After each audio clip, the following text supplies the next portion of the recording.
해당 영상은 스포일러가 포함되어 있어 시청에 주의가 필요합니다. 오늘 같이 영화 이야기 나눌 윤성 기자라고 합니다. 반갑습니다.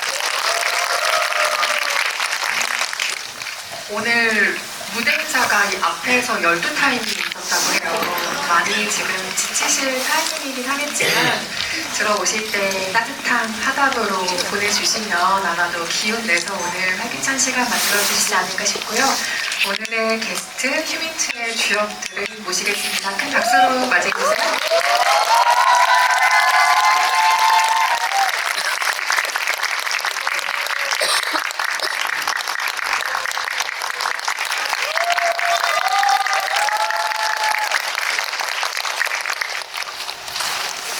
오늘 예매 경쟁이 진짜 치열했다고 들었는데 혹자는 예매 창이 열린 줄도 모르는 새 끝났다고 막 눈물을 흘리시는 것을 제가 보기도 했는데 힘들게 오늘 오신 관객분들입니다. 인사 한 말씀씩 먼저 해주시죠. 네, 안녕하세요. 저는 휴민트에서 박건을 연기한 박종민입니다. 와주셔서 감사합니다. 휴민트에서 황치성 역을 한 박혜준입니다. 반갑습니다. 휴민트에서 최성화 역할을 한 신세경입니다. 연기한 정혜진입니다. 네, 안녕하세요. 휴민트 연출한 유승환입니다. 이런 자리가 열리기를 많이들 고대하신 것으로 알고 있습니다. 오늘 좋은 시간 될 수 있도록 저도 최선을 다하겠습니다. 오늘은 마이크 릴레이를 객석으로 하지 않고요. 사전에 관객 여러분들이 궁금해하시는 질문들을 소셜미디어로 후반부에 받았습니다. 그중에서 선정된 몇 가지 질문을 후반부에 같이 녹여서 Q&A 오늘 진행할 예정이니 참고 부탁드리겠습니다. 일단 유승환 감독님께 이 영화의 이미지의 출발점으로부터 이야기를 한번 시작해볼까 하는데요. 배경이 블라디보스토크죠. 듣기만 해도 추워지는 배경의 어떤 이미지가 생각이 나는데 추운 지역, 또 메마른 지역이라는 이 특성이 영화의 연출에 전반적으로 미친 이미지로서의 영향이 좀 있지 않을까라는 짐작해봤습니다. 그리고 고전적인 스파이 영화라고 하면 또 우리에게는 추운 나라에서 온 스파이라는 어떤 고전적인 인상이 있기도 하니까요. 어떤 점들이 그 이미지에 반영됐다고 생각하시는지 궁금합니다.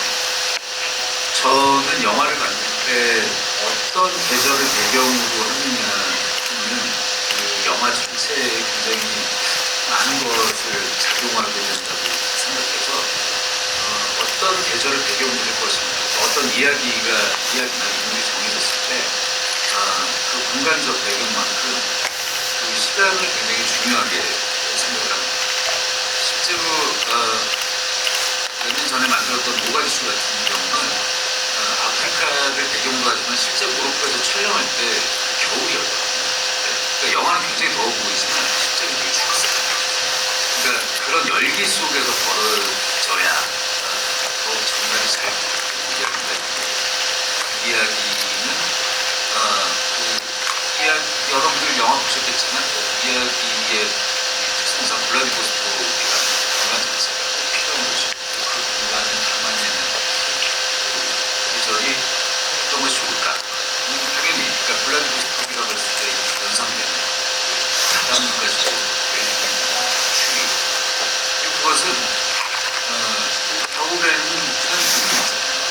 모든 것을 바꿔버리고 그리고 봄에 탄생을 하기 직전에 모든 것 숨을 되는 태양이 덮이는 것 뭔가 진실을 덮고 사는 사람 바깥으로 안 나오고 자꾸만 안에 숨어있는 이 사람들의 삶의 방식이 어떤 스타일들에 잘 어울리는 배경이 될 거라고 생각했습니다. 관련해서 또 계절감이 배우들의 의상으로 드러나기도 하는데요. 저도 영화 처음 볼 때부터 예전에 정말 궁금했는데 영화를 보신 분들은 후기 찾아보면 이거 궁금해하시는 분들 많더라고요. 조가장의 코트와 박건의 무스탕 그러니까 두 인물을 표현하는 좀 또렷한 시각적인 자치이자 의상이라는 생각이 들었는데 의상팀의 아이디어였을지 아니면 이것이 굉장히 취재를 바탕으로 한 글이었기 때문에 취재 내용을 바탕으로 한 의상일 수도 있겠다는 짐작도 잠시 해보긴 했거든요. 사실 의상이 있어서만큼은 취재를 바탕으로 하진 않습니다. 실제로는 지금 이제 그쪽 지역에서 저는 사진을 보고 지금 영화 속에 등장하는 인물들이 입는 의상들은 너무 무겁고 소재들이 요즘에 사람들이 잘 즐겨 입는 소재가 아니에요. 스파이들은 사실은 사람들 속에 묻혀 지내야 되기 때문에 그런 옷을 입으면 피죠. 그래서 기본적으로 이 영화 속의 세계 안에 그러니까 우리가 픽션성이라고 합니다. 그러니까 이 세계 안의 질서를 정확하게 만들어서 묻어나게 하고 싶었고 그리고 그 의상은 사실 제 개인의 취향이에요. 코트와 무스탕은 제가 그런 코트와 무스탕을 되게 좋아하고 제가 참 태어나면 이렇게 태어나서 잘 못 입는 그런 코트를 누가 입혀보고 싶었고 그리고 아마 이제 올드 팬들은 기억을 하실 텐데 제가 굉장히 이 영화에 영향을 준 것이 스파이 영화뿐만이 아니라 그 프랑스의 그 60년대 필름화를 영향을 되게 많이 받았어요. 사실은 영화 오프닝과 엔딩에 나오는 장베르 멜빌 감독의 사무라이 거의 흡사한 이미지를 정말 충격이 나요. 그 영화 속에 알렌 드롱이 계속 그 코트를 입고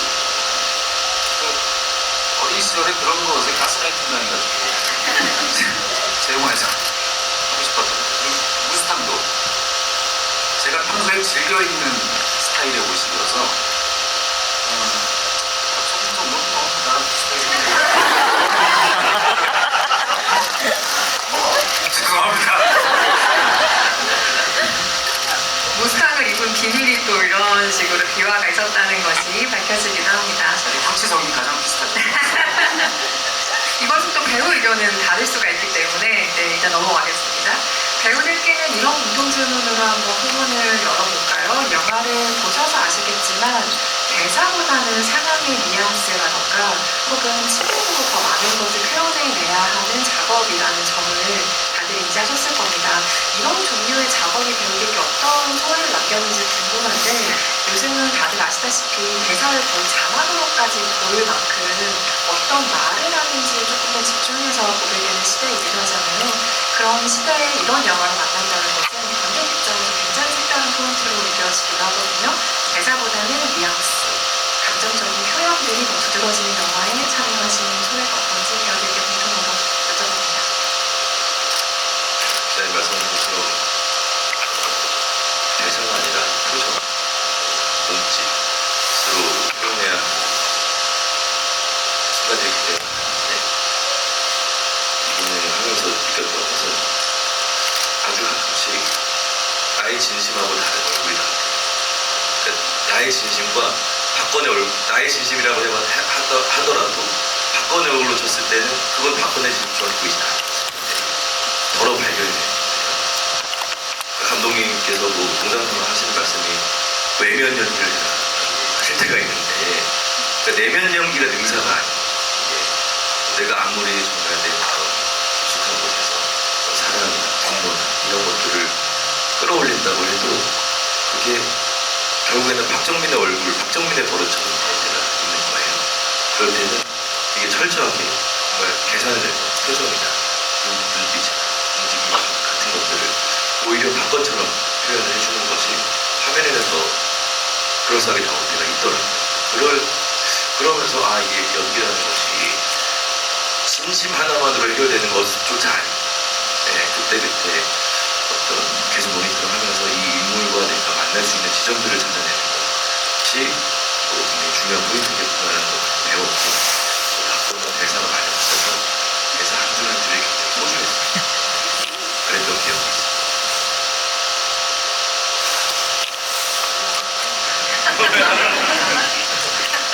저는 개인적으로는 이번 작품의 대사가 많았어요. 많은 분야가 많죠. 이 대사를 말을 많이 해서 사람들을 약간 꼴리는 간혹 이제 대사가 없는 부분이 있을 때는 개인적으로는 클래식 음악을 듣고 있는 듯한, 음미하고 있는 듯한, 이 속에서 계속 이렇게 흐르는 듯한 느낌인데 콧노래 같은 걸 많이 불렀던 그런 느낌도 있어요. 그래서 이 상황을 되게 긍정적으로 즐겨보는 어떤 느낌을 주면서 사실은 촬영도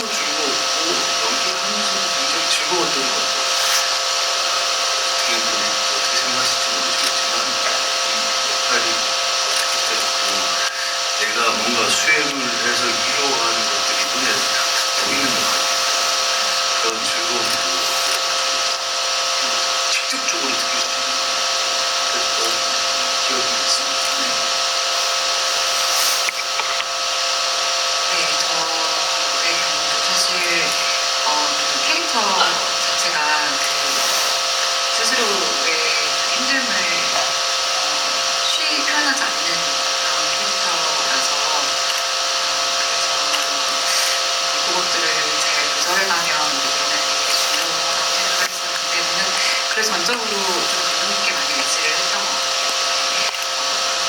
표정을 드러내는 게 있어서 감독님 원하시는 포인트가 정확하게 있으면 제가 따라가면 되니까 그런 부분들을 위해서 많이 연출을 하고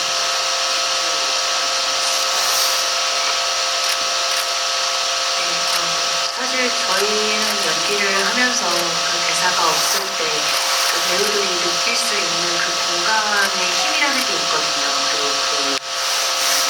거기서 대사가 없을 때 그 상황에서 주는 감이 그런 것들이 참 영화가 그 묘미인 게 사실 집에서 이제 편안하게 시청을 하실 수 있는 그런 작품들을 접할 때는 사실 그 저희가 대사가 없으면 따라가기가 쉽지가 않거든요. 뭐 핸드폰을 본다든지 아니면 뭐 다른 집중하기가 힘든 건데 영화가 주는 그 그리고 그 힘이 그 무언을 했었을 때 저희가 상대방의 그 감정을 같이 느낄 수 있는 게 관객분들한테도 그게 정말 영화가 주는 힘이 아닐까 싶어요. 그러면서 또 저희 영화는 사실 그런 부분들이 굉장히 많이 담겨져 있는데 여러분들이 보시면서 더 깊은 여운을 느끼시지 않았을까 하는 생각도 들었습니다.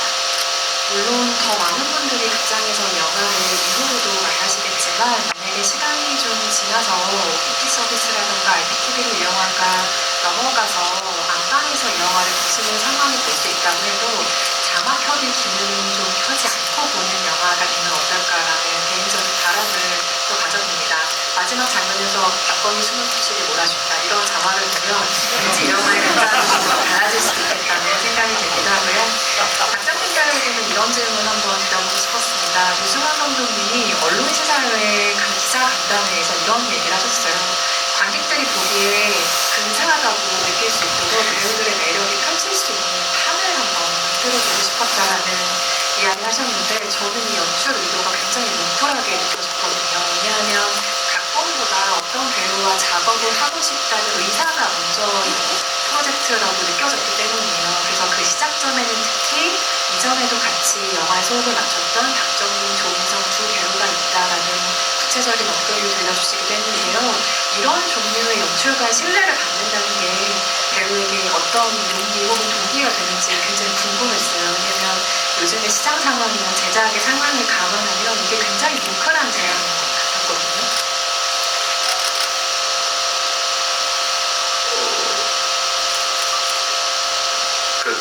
아까 선생님께서 어렸을 때 가장 들어오면서 그런 저희 가스라이팅을 당했다 이런 말 말씀하셨지만 저도 정말 어렸을 때 제가 동경했던 감독님들이 아직도 이런 표현이 많은데 짱짱하시잖아요. 짱짱 요소. 네, 그래서 그런 유승환 감독의 영화도 제가 너무 어렸을 때부터 봐왔고 막 보면서 공부했던 학생이었었는데 어느덧 시간이 지나서 유령이라는 단편 영화를 처음 감독이 만났지만 그렇게 시간이 지나면서 감독님께서 어떤 한 영화의 중요한 롤로 배우에게 어떤 신뢰를 보여주신다라는 건 사실 좀 이루 말할 수 없는 어떤 감정인 것 같아요. 잘 어떻게 표현을 해야 될지 잘 모르겠어요. 그런데도 그런 상황에서 감독님께서 어떤 박정민이라는 어떤 배우를 이 영화에서 그 사람이 찍어주시겠다고 이렇게 작정하고 찍어주신 거잖아요.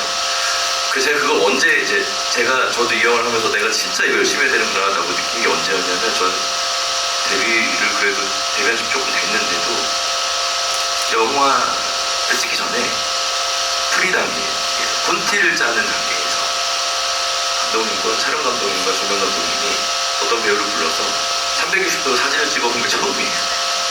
네. 그 자연광에서 조명을 친 상태에서 어떤 상태에서 박정민을 멋있다라는 것보다는 가장 박건과 유사할 것인가를 계속 연구하신 것 같아요. 그러니까 한 배우의 어떤 얼굴을 감독님과 스태프들이 그렇게 연구를 해서 영화에 이렇게 적절하게 사용하려고 하는 어떤 의지와 믿음은 사실 살면서 크게 이렇게 자주 느낄 수 있는 경험은 아닌 것 같아요. 그때 제가 이게 내가 그냥 가볍게 생각하고 참여할 수 있는 프로젝트는 아니겠다. 그래서 그때부터 제가 조금 더 그 전에도 열심히 했던 것 같지만 더 열심히 좀 이렇게 준비를 많이 했었던 것 같아요. 그렇게 한 번씩 감독의 전폭적인 신뢰가 국장님들에게 향하는 어떤 시기가 있다는 생각이 들어요. 물론 매 작품마다 같이 하신 감독님들의 신뢰를 너무나 갖고 있는, 같이 하지 않으신 감독님이라도 신뢰를 보내는 배우지만 지금 저는 그 360도 촬영 이야기 들으면서 40분의 윤석열 감독님과 대사 한두 개도 다 작업하셨던 그때의 기억도 갑자기 떠오르는데 그런 무한한 신뢰를 주고 싶은 배우인가 봐요. 근데 사실 살짝 생각해보면 신뢰가 없어서 신뢰를 갖고 네, 얘를 믿고 싶어서 하신 걸 수도 있잖아요. 네, 어쨌든 그건 애정이라, 저는 애정이라고 생각합니다. 네, 그 애정에 보답을 해야 된다는 마음으로 그렇게 하는 것 같아요. 존중하겠습니다. 애정을 주고 싶은 배우였던 것으로. 신세경 배우에게는 이런 질문 한번 드려볼까요? 선아가 조과장에게 결국은 협력을 하죠. 그의 정보원이 되는데 사실 어떤 과정을 거쳐서 그에게 협력하게 됐는지에 대한 구체적인 과정이 영화에서는 공백입니다. 예컨대 조과장의 첫 정보원, 안타깝게 목숨을 잃는 그 초반 장면에 등장하는 정보원 같은 경우는 뭐 많은 인간적인 기대감이 있었겠지만 헌법의 구절을 언급할 때 좀 마음이 크게 움직인 인물로 보이기도 하죠. 선아는 무엇에 마음이 동했다고 생각하셨을까요? 저는 이제 가장 큰 이유는 선아의 경우는 어머니께서 가난 진단을 받으신 이후부터는 삶이 180도 있는 다른 형태의 삶을 살게 됐는데 일단 가정 환경이 굉장히 많이 안 좋아지고 그 이후부터는 이제 학업도 포기하고 모든 것을 이제 어머니 치료 비용을 마련하는 것을 올인할 만큼 삶의 형태가 완전히 달라졌거든요. 그래서 조과장이 어머니 암 치료 비용이라던가 뭐 약이라던가 이런 것들을 보여주셨을 때 제안을 하셨을 때 당연히 그런 선택을 할 수밖에 없었을 것 같아요. 그것과는 다른 방법이었으니까. 사실 굉장히 무거운 책임감을 어깨에 짊어지는 캐릭터라고도 볼 수 있는데요. 아무리 상황이 날 그렇게 극한으로 몰아넣는다고 해도 사실 휴민트가 되는 선택을 하는 건 굉장히 용감하다는 생각이 들거든요. 네. 그래서 저는 선아의 그림이 굉장히 용감하다 생각이 들었습니다. 아마도 저런 마음들이 영화 곳곳에서 보이기 때문에 마지막에 선아가 아마도 이 사람의 인생은 처음으로 자신만을 위한 선택을 하고 있을 것 같은 어떤 상황이 놓인 순간을 볼 때 그렇게 마음이 좋아지나 봐요. 아마도 그 사람의 인생에서 없었던 순간을 다시 살아보듯이 하는 순간들에 드디어 이렇겠구나 하는 안심이 좀 되는 장면인 것 같기도 하고요. 박정희, 신세경 배우의 안타까운 사랑은 영화에 책임진 어떤 뼈대와도 같기도 한데 선아와 권의 좋았던 한때를 우리가 볼 수 없다는 점이 굉장히 아쉬운 지점이죠. 근데 보이는 대신 들리는 장치로 이 두 사람의 어떤 사랑을 짐작을 할 수가 있죠.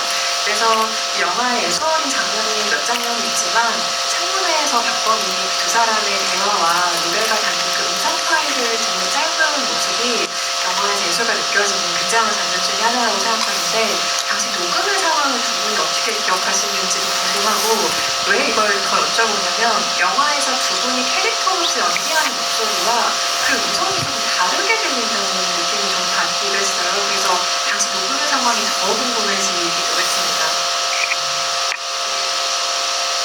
두 사람이 가장 좋았던 한때를 표현하고 싶었기 때문에 목소리가 좀 달렸을 수 있다고 생각하고요. 그리고 촬영 결과 녹음 상황은 말씀해 주시죠.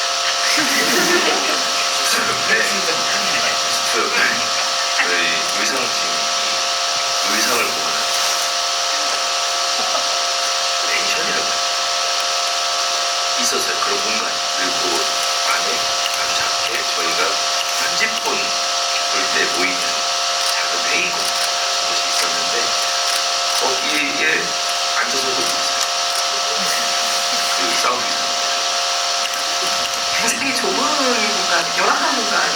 몇회 갔습니다. 네, 감독님이 여러 가지 해주시고. 그리고 그거 사실 감독님이 연기했었던 에피소드 있잖아요. 시내. 그 장면, 지금 얘기 나온 그 박건이 선아의 음성 파일을 듣고 있고 그것을 홍지성이 또 감시합니다. 나는 그 장면은 박지원 감독님이 대부분 보시고 야 이게 선아가 가수냐 선아 그러면 얘 배경도 어려서부터 음악을 하고 했던 사람인 거 아니야? 그러면 생일 선물을 그렇게 해줄 수 있으니까 그래서 그 음성 파일을 가지고 이제 그것을 듣는 것을 홍지성이 그것을 감시한다고 그러면 그것이 훨씬 더 좀 무섭지 않을까? 그래서 근데 그 방에 감시 카메라가 그 높은 길이까지 방이 죽어가지고 카메라를 달면 방이 뜨는데 어떻게 생각해? 야 요즘 그거 안 되는 거 없니? 그래서 남의 영화라고 자기 영화 그렇게 안 하면서 근데 그게 저는 되게 굉장히 그럴싸한 아이디어로 들려서 박감독한테 진짜 감사해요. 재미있는 또 비하인드가 있었네요. 그리고 관객분들이 미리 주신 질문은 제가 후반부에 소개를 따로 하긴 할 텐데 이 질문은 이 녹음과 연관된 질문이라 제가 앞에 좀 가져왔거든요. 박건의 가장 최근 녹음 날짜까지 보신 분들이 있는데 2015년 2월 12일 블라디에 온 날이 가장 마지막 녹음이던데 그 녹음은 황치성을 파악하기 위한 녹음인지 급하게 식당에서 선아의 무대를 녹음한 것이 궁금합니다.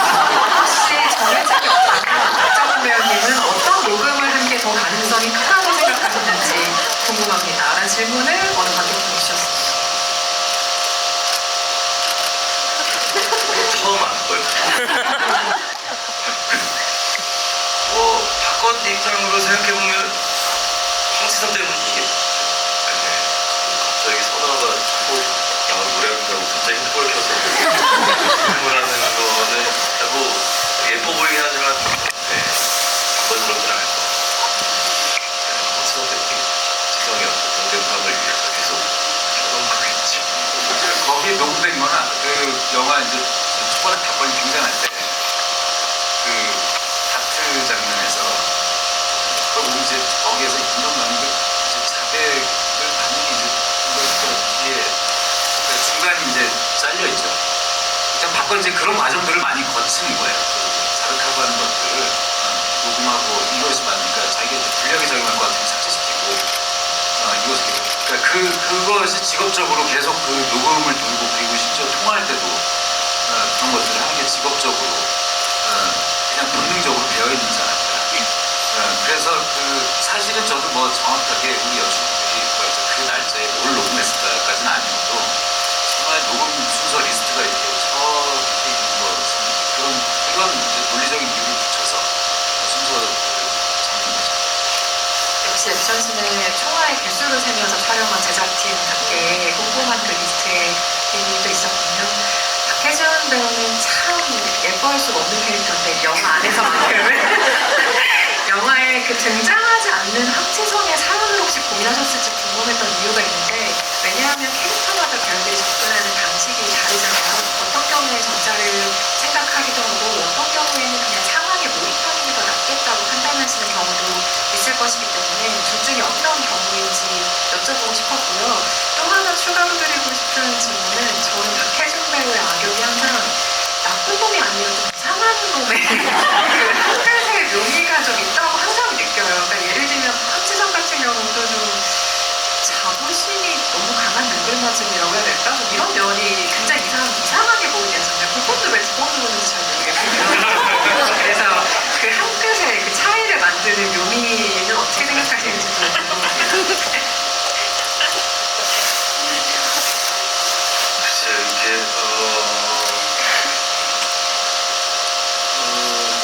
제가 이 역할을 하고 사실 저는 무대 인사를 이렇게 쭉 이제 해오면서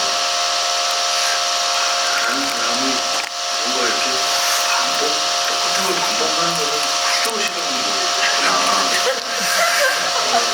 그리고 물론 이제 영화를 만들다 보면 여기를 계속해서 반복해서 해야 함에도 불구하고 그거를 뭐 똑같이 할 수 있는 배우는 없다지만 그래도 얼추 비슷하게 해서 이렇게 배우고 하는 목표가 단 일도 없구나 나한테. 그래서 이렇게 똑같이 해주세요 했을 때 절대 똑같이 안 하려고 하는 반항 그런 분들이 있는데 사실은 이 박지성이라는 인물의 배경을 감독님이 뭐 이제 가족 사진을 한지 꼈는데 한지 끼면 너무 싫거든요. 뭐 그럴 수 있죠. 이제 그렇게 생각할 수도 있는데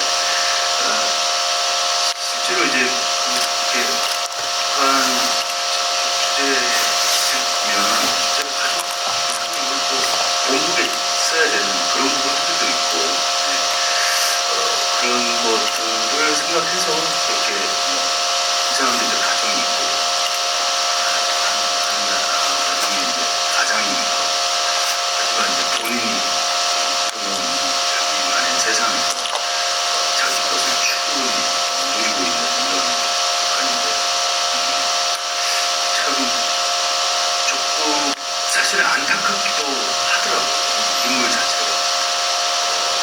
근데 개인이 이거를 계속 유지하기 위해서는 어떤 뭔가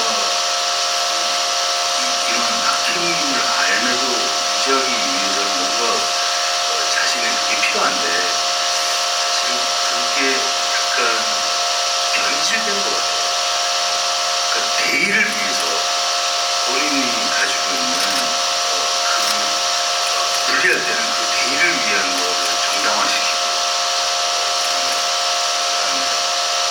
뭔가 내가 편하게 할 수 있는 거는 그 대의를 버리고 내 개인 욕심을 채우기도 하고 항상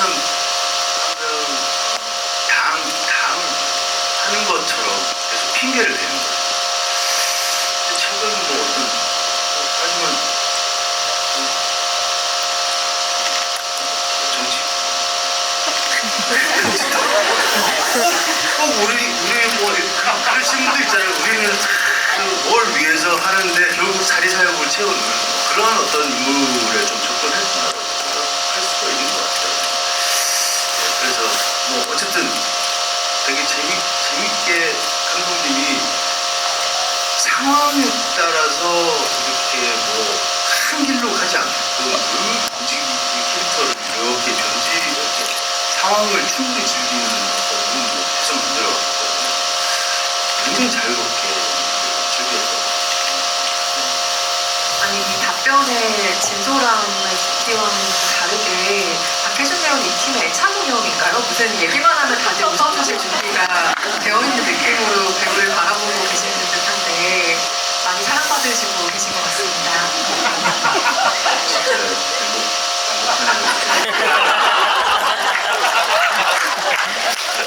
너한테 한 말.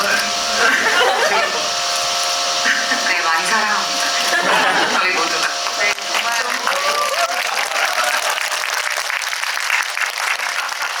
유선호님 저렇게 좋아하시는 거 되게 오랜만에 보는 것 같은데 오래 기다리신 정유진 배우에게도 마이크 넘겨보겠습니다. 영화에서 치성은 우리가 일단 제외를 하고요. 이 치성을 제외한 인물들이 각각 자기의 기존의 신념, 옳다고 믿는 것들 혹은 자신이 속한 집단의 이념에 좀 반하는 행동들을 전무하게 돼요. 그게 아마 타인을 향한 진심이자 좀 비이성적인 선택이라고 불러도 좋을 텐데 임대리도 마찬가지 선택을 하는 인물인 것 같거든요. 게다가 죽일 뻔했잖아요. 남편과 싸우다가. 그래서 어떤 마음으로 저 과정을 도우려 달라붙을까 이 부분에 미스터리를 푸는 것도 배우의 숙제였겠다는 생각이거든요. 네, 저도 사실 대본을 보고 분명한 명분이 있어야 된다고 생각을 했고요.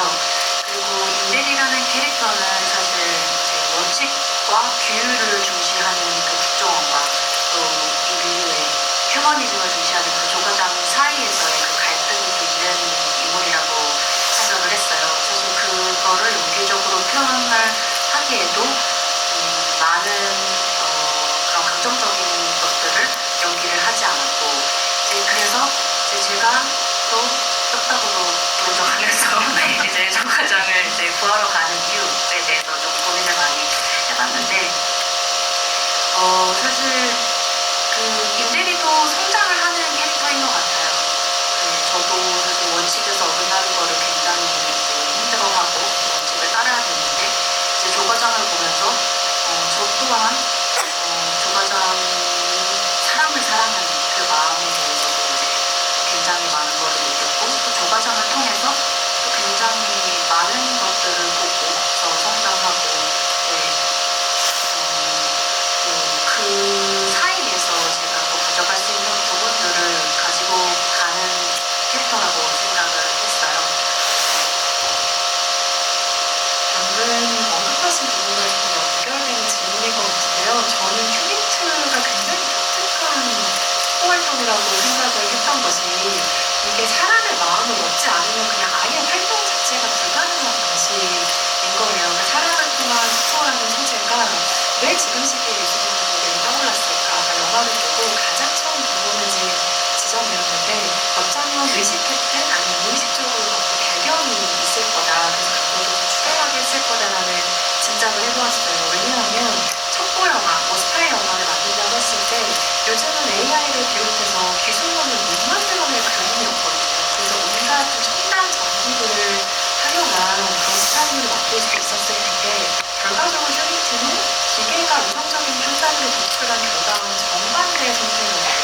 그러니까 자기가 옳다고 믿는 일 혹은 타인을 향한 진심을 발휘하는 사람들의 이야기라는 점에서 굉장히 독특한 지점이 있어요. 그러니까 오직 인간의 마음만 할 수 있는 것을 중심으로 섞고 영화라는 생각이 드는 거죠. 관련해서 유성원님 들려주실 얘기가 있으실까요?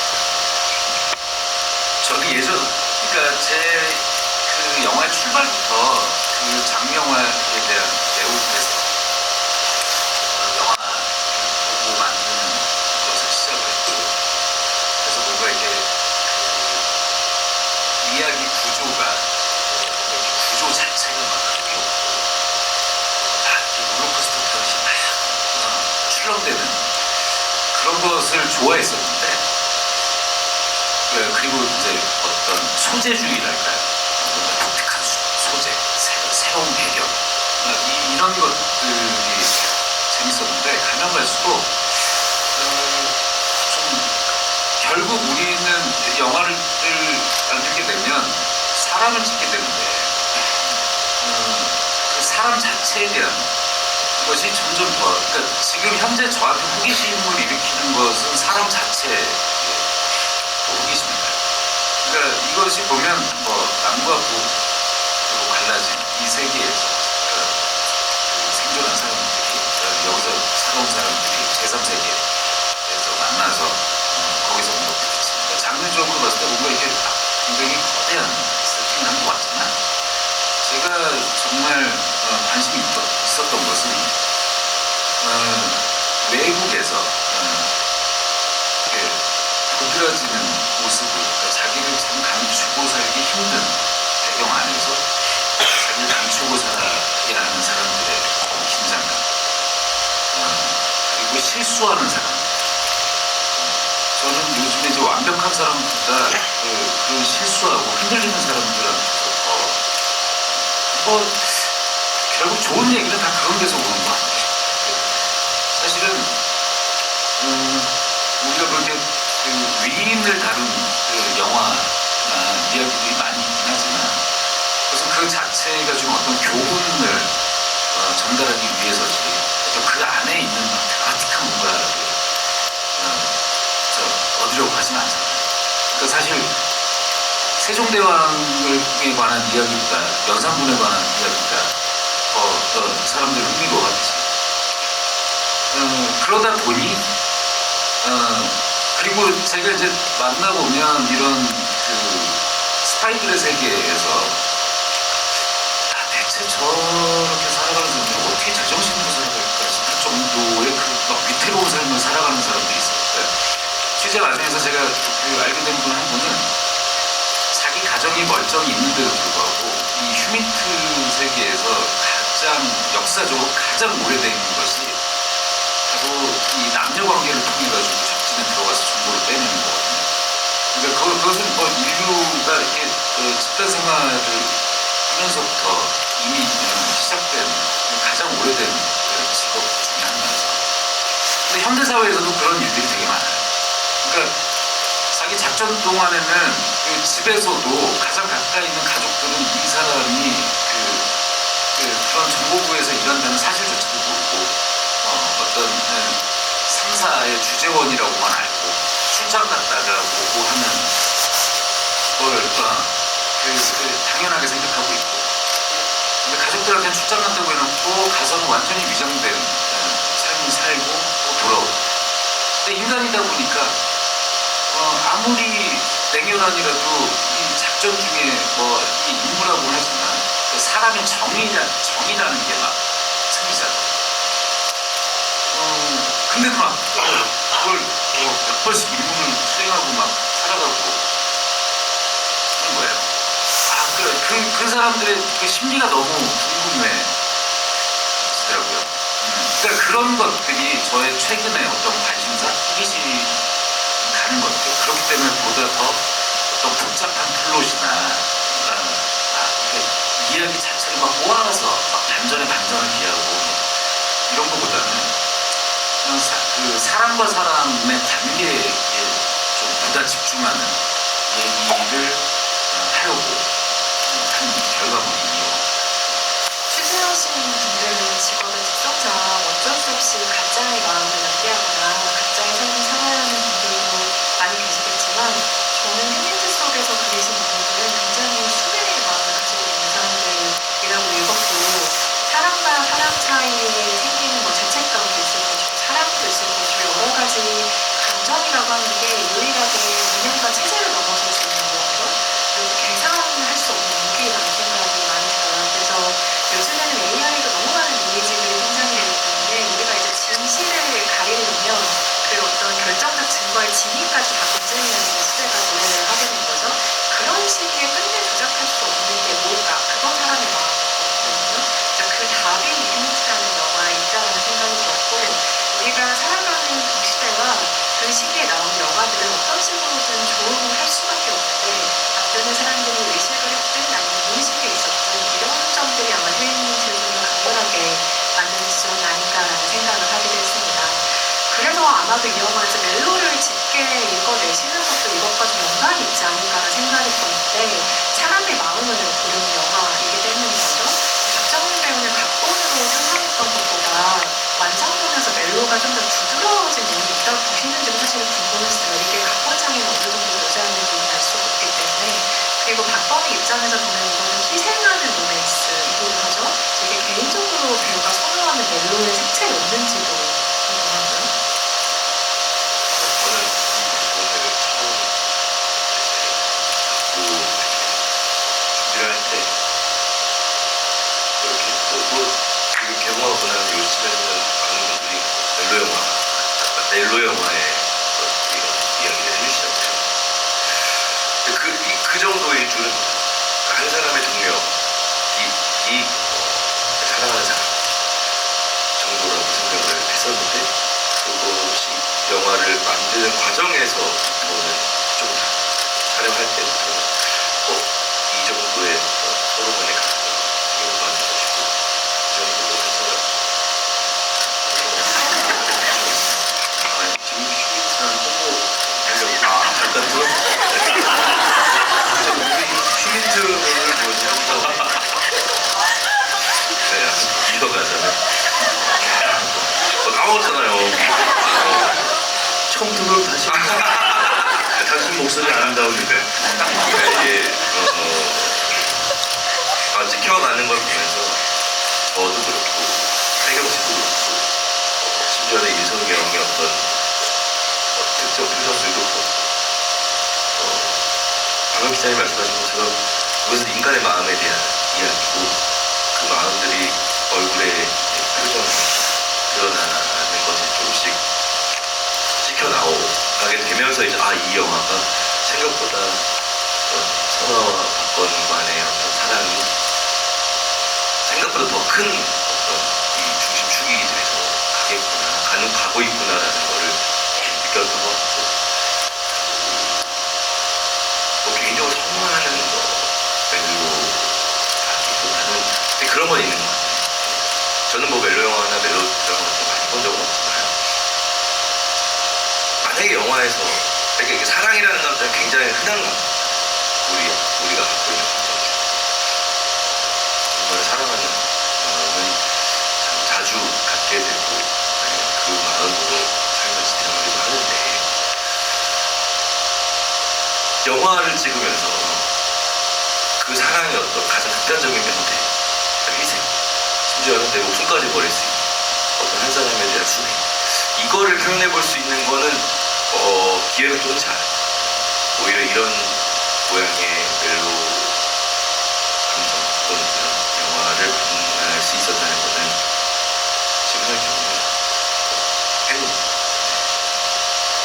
유승환 감독의 영화에는 많은 지점들이 늘 새롭게 기대가 되지만 액션 장면의 그 타격감이라고 하는 것들, 액션 장면의 설계를 늘 기대를 하시죠. 충무로에 처음 등장하셨을 때부터 항상 액션 장르를 향한 감독의 순애가 있다고 느껴지는 지점이 있고, 이 영화에서도 두 가지 느껴진다고 보는데요.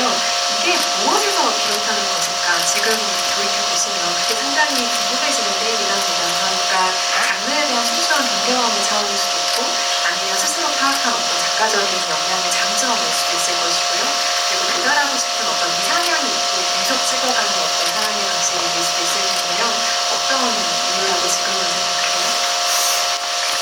아무래도 영화를 처음 제가 좋아하기 시작했던 시절이 첫 경험이 이런 장르에 대한 내고 또 출가를 하기 때문인 것이고, 근데 이제 지금은 좀 달라진 것이, 지금 예를 들어서 박건의 그런 멜로 드라마 표현하는 방식도 지금 이런 박건의 마지막에 그런 결정 행위들, 이런 방식으로도 할 수 있습니다.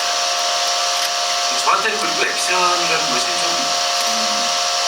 요즘 좀 순수한 형태의 그 영화적인 장치랄까. 아직은, 그러니까 제가 마술과 서커스를 진짜 좋아하거든요. 그러니까 이미 저게 가짜라는 걸 알고 있음에도 불구하고 고도로 훈련된 사람들이 펼치는 그런 것들이 여전히 좀 신기해요. 근데 저는 액션 영화가 저한테는 좀 그렇거든요. 그리고 같은 장면도 그냥 툭탁거리고 싸우고 막 총 쏘고 하지만, 그 안에 있는 인물이 어떤 감정 상태에 있고 관객이 누구를 표현하냐에 따라 가지고 그 비슷한 디자인이 완전히 다르게 전달이 되기 때문에, 제가 사실은 배우들한테는 이 얘기를 안 했는데, 이 박건과 관련해서는 이제 와서 이게 처음 얘기하는 건데, 박건의 마지막 선택이 사실 각본상을 볼 때 그것이 도리한 희생처럼 보이게 되어 있지만, 그러니까 물론 그것도 일부분 사실이고, 저는 박건이 상당히 미성숙한 선택을 했다고 생각해요. 그러니까 박건의 욕망은 자신의 죽음으로 선아한테 영원히 남고 싶은 거죠. 그러니까 거기서, 그러니까 이미 한번 이별을 했던 사람이고, 그리고 자기가 사실은 그 상황까지 갔을 때 조과장이라는 존재를 봤을 때 통상적인 삼각관계는 아니지만, 그리고 선아가 혼자서 살아남는 저 모습을 보면서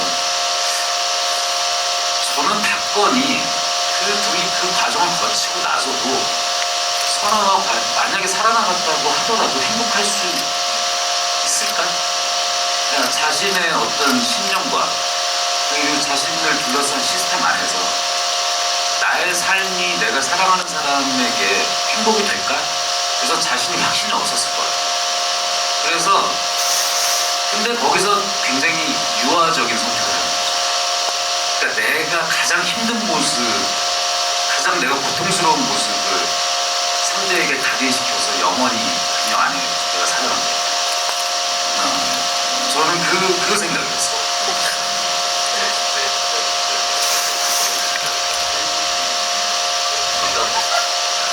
저 그렇게 만만하게 찍는 사람 아니에요.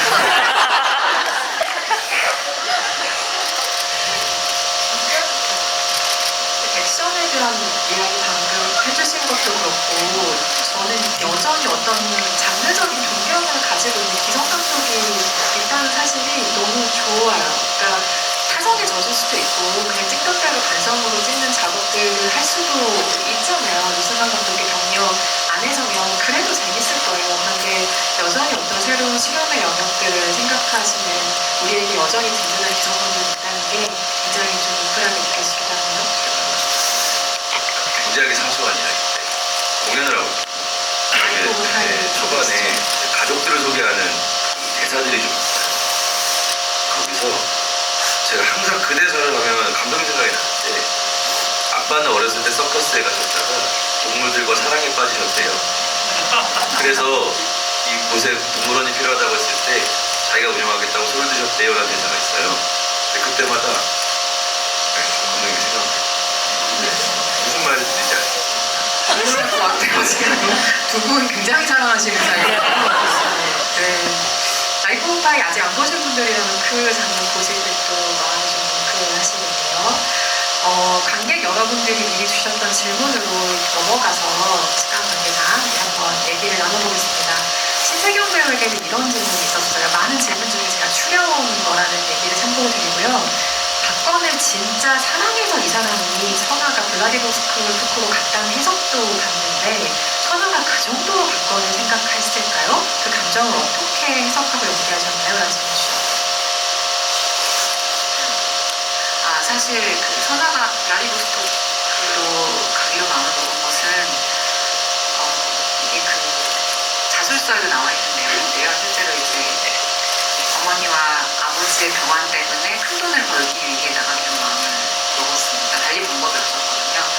그래서 이제 어머니가 가난 진단을 받으신 이후에 이제 형편이 많이 안 좋아지기 시작했고 아버지께서 이제 교환부에서 폐렴 진단을 받으셔서 단적으로 이제 너무나 그 고통스러운 상황 속에서 더 큰 돈을 벌기 위해 모든 걸 다 포기하고 해외로 나가기로 결심을 했다라는 내용이 있습니다. 박건 때문은 아니었던 것으로 아쉽네요. 근데 사실 뭐 이제 박건과 헤어지게 된 계기 자체가 사실 모든 그런 책임감과 어떤 가족에 대한 부분들이 있기 때문에 네, 연관성이 아예 없다고 보기는 네, 소속 감사합니다. 그러니까 그 부분도 저는 선아와 박건의 그러니까 선아가 훨씬 어른스러운 걸 선택한 거라고. 그러니까 박건한테 자신의 흔적을 아예 안 남기고 그것 때문에 떠난다는 거로서 오히려 선아는 그렇게 싹 사라지는 선택을 하고 박건이 또 마지막에 자신이 그러니까 선아의 이별 방법과 박건의 이별 방법 거기서 두 사람의 차이가 저는 확연하게 성격이 다른 부분이 보이는 것 같고요. 정유진 배우에게는 이분은 아마 직장 생활이 힘드신 분일 수도 있을 것 같은데 실제 상사가 조과장 같은 사람이라면 어떠실 것 같아요? 라는 질문을 주신 관객분이 있었습니다. 사실 저는 실제 MBTI가 DP이긴 하지만 이제 또 조직적으로 봤을 때 또 제가 일을 할 때는 또 제2의 성향이 굉장히 강해요. 그런데 이제 참 변수가 많은 분이시잖아요, 조 과장님은. 그럼에도 불구하고 제가 이제 마지막에 조 과장님과 이제 그 상황을 이제 같이 도우려고 하는 이유는 분명히 이제 또 전후에 또 동료애가 있었다고 생각을 해요. 사실 조 과장님 같은 분이 이제 상사로 계시면은 쉽지 않죠. 쉽지 않을 것 같고. 하지만 그 안에서도 저도 굉장히 많은 것을 배우고 또 그 사람의 그 사람을 사랑하는 그 마음을 또 굉장히 많이 느꼈기 때문에 제가 그런 선택을 하지 않았을까 싶어요. 캐릭터의 감정선으로는 이렇게 얘기를 해주셨는데 만약에 지금은 제가 회사원이 아니지만 회사를 다닐 때 막내 기자 시절에 이런 선배가 회사에 있었다면 6개월쯤은 더 참고 다니지 않았을까 그 코트를 입은 뒷모습을 보기 박혜진 배우에게는 이런 질문이 와 있습니다. 무대 인사를 여러 차례 봤는데요. 무대 인사를 통해 보여주신 배우님의 모습과 황치성 캐릭터는 너무 달라서 충격을 받았습니다. 황치성 캐릭터와 박혜준 배우님의 가장 비슷한 포인트는 어떤 지점이라고 생각하시는지 궁금합니다. 라는 질문이 들어와 있습니다. 진짜 이 영화를 많이 좋아하고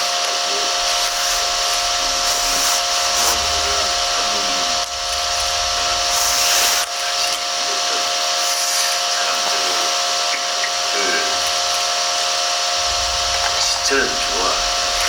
그리워요. 그래서 다 진짜 내려놓고 이번에 일을 하고 있는 거. 내가 하고 싶은 부분이었기도 하고, 진짜 아까 왜냐면 이 영화가 자꾸 생각이 나. 이 둘과 그다음에 조과장도 너무 이게 떠나지 않는데 사실 황지성도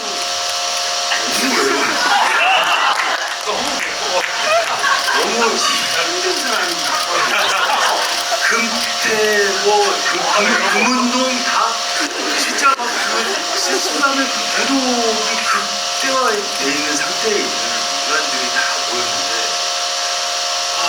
그런 어떤 애틋함이 있더라고요. 그래서 이 영화 어쨌든 무슨 얘기하다가 질문 자체는 황지성과 박혜준 배우를 닮은 점이었어요. 진짜 열심히 뭐 잘해야겠다 그리고 즐겁게 해야겠다라는 어떤 목표를 두고 이렇게 인사를 드리고 있어서 그리고 사실은 비슷한 부분도 있죠. 네. 그리고 한시도 어떤 지루함을 못 찾는 부분들이 또 있기 때문에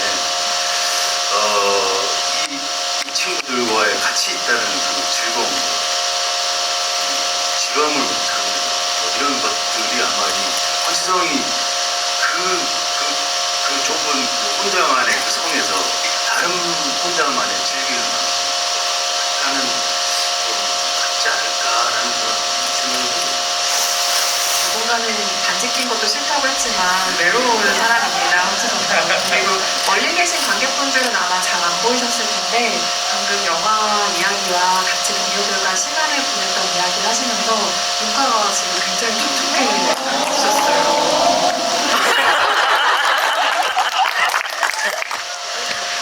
기대 이상의 퍼포먼스가 또 나왔습니다.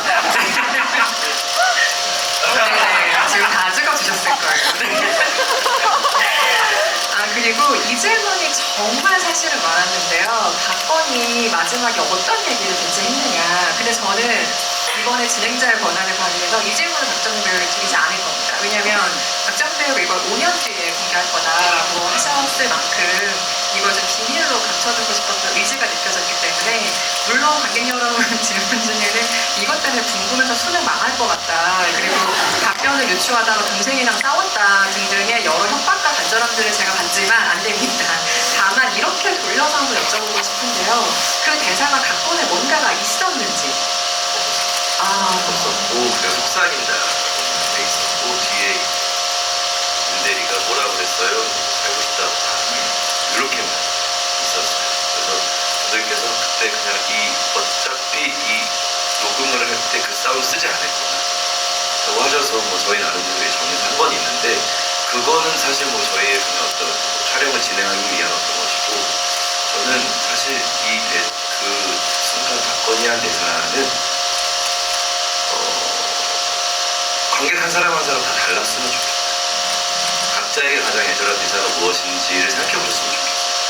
예, 그게 제가 5년 뒤에 말씀드리겠다라고 하는 것이 왜냐면 그렇게 되면 모두 다 다른 영화들을 안고 사는 거잖아요. 그 순간에 그 대사를 모른다는 거. 그래서 좀 맡겨드리고 싶어요. 근데 싸우지는 않죠. 수험생의 고민과 가정 불화 등등에 걱정되긴 하지만 박정민 배우의 의중을 지켜드리겠습니다. 이 대사가 인상적이었다는 분이 계셨어요. 조과장을 통해 듣는 박건의 마지막 대사. 그러니까 뭐라고 실제로 말했는지 모르지만 조과장을 살고 싶다 너라 라고 이야기를 했죠. 그 대사가 정말 인상적이었습니다. 죽음을 각오하는 인물이 많지만 마지막에 삶을 붙드는 인물처럼 느꼈거든요.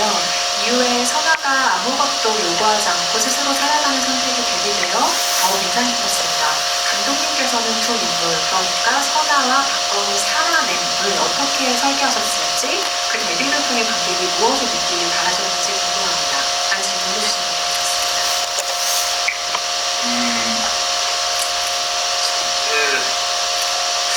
이런 설명을 하기가 참 어려워요. 그러니까 그런 각본을 쓰고 영화를 만들 때 어떤 이 목표 지점 이렇게 막딱 우리의 도달점 이렇게 정해가지고 하는 게 아니라, 사실은 영화를 만드는 이유가 이게 뭐가 말로 설명 안 되는 어떤 것들을 표현할 수 있기 때문에 하는 거거든요. 근데 아까 박희준 배우께서 말씀을 하셨는데, 제가 사실은 인물들을 만들면서 인물들의 관계나 이야기를 만들면서 가장 신경 썼던 부분은 고독, 미안. 결국 우리는 언젠가는 혼자 남아야 하는 순간이 오잖아요. 모두가 다. 지금 함께 하지만 어느 순간 혼자 있는 순간들을 다 경험들을 하고, 같이 있어도 외로운 순간들이 있고, 또 떨어져 있지만 오히려 외롭지 않은 때도 있고. 과연 인간이 살아간다는 건 뭘까? 그 관계라는 건 뭘까? 근데 그냥 이 힘든 일을 겪고 난 사람들의 어떤 거창한 움직임이나 상황이 아니라, 그냥 그들이 다시 찾은 그들의 일상 안에서 그냥 있는 상태.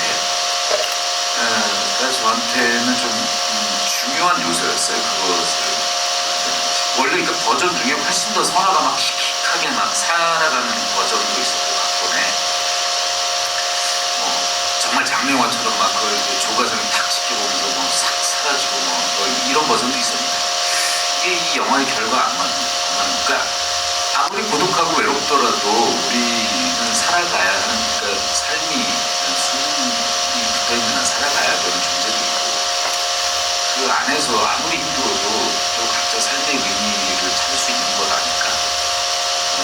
뭐 이렇게 그런 생각으로 장면들을 만들었어요. 오늘 관객과의 대화에서 나온 이 이야기의 답변으로 여러분의 감상이 조금 더 풍성해졌다면 참 좋을 것 같고요. 이 답변들을 상기하시면서 해민트 다시 관람하고 극장을 찾아주셔도 좋을 것 같다는 생각이 듭니다.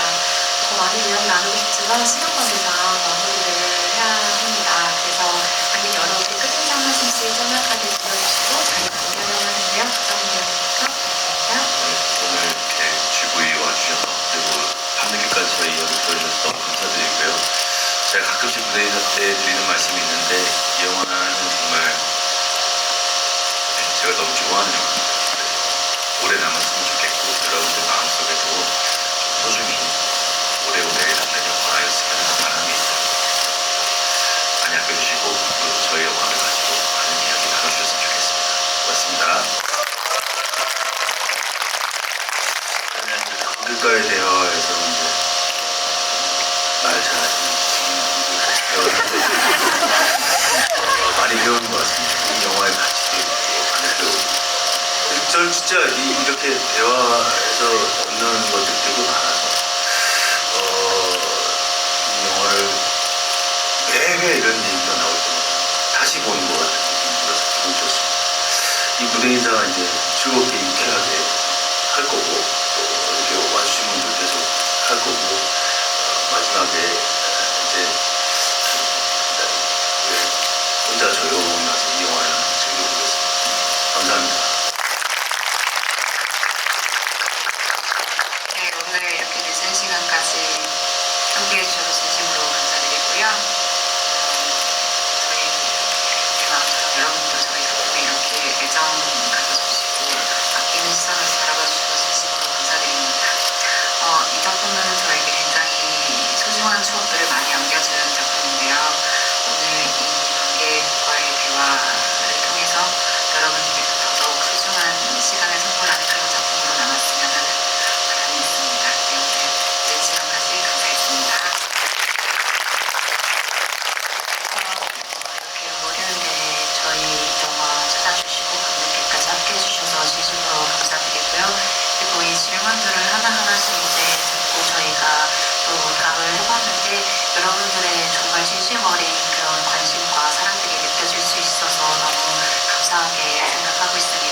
영화의 끝이 참 여운이 깊은데 여러분들도 가시는 길에 그 깊은 여운 함께 하시기를 바라겠고요. 그리고 늘 감사하고 네, 행복하세요. 감사합니다.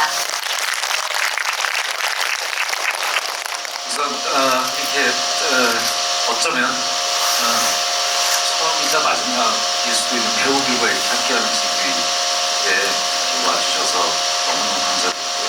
그리고 늦은 시간인데 끝까지 이렇게 오래 남아주셔서 너무 감사합니다.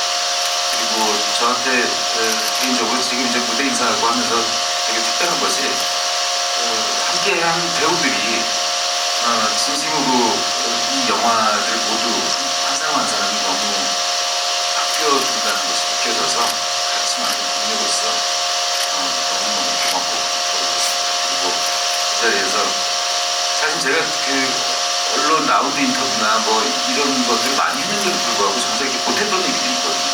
근데 이런 얘기를 할 수 있는 질문을 또 이인성 기자님께서 주셔가지고 새해 복 많이 받으시고요. 영화 흉트 많이 아껴주세요. 마음에 꼭 담아주세요. 박건이 죽는 것처럼.